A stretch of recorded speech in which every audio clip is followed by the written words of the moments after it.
So hip sleeper. With the hip sleeper, what we want to do is try to address the back leg, and we want to try to get more internal rotation, okay? So what we're going to do is we're going to put a yoga block here. If our butt does not already touch the ground, we'll put a yoga block or some kind of similar object underneath our butt. We're going to take this leg if we can. We're going to put it on top to lock this in. If not, we can put it here. It's not super necessary, but if we can, we'll put it here. Now what I want to do is I want to start to turn, lean back, and turn myself into this hip until I feel a stretch in the posterior part of the capsule. So anywhere right here, okay? So for all of us, we're gonna have to be able to move our body a little differently to find that stretch. So what I like to have most people do is lean back and then lean in. And right there for me is where I find that stretch. If you feel this in your knee, play around with either bending the knee or straightening the knee, because you're probably putting too much torque through that knee.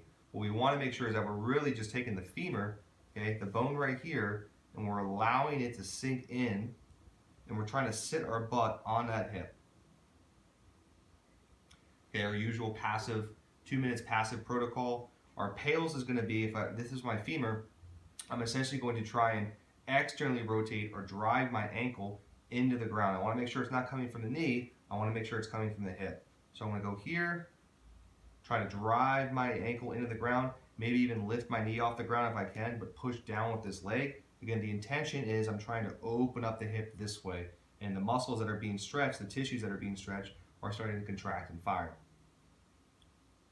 And then the rails contraction will be the opposite of that. So what I'm going to do is I'm going to take my femur and we'll try to push or rotate internally and try to sit more of my butt on the ground to further increase the stretch and connect with those tissues.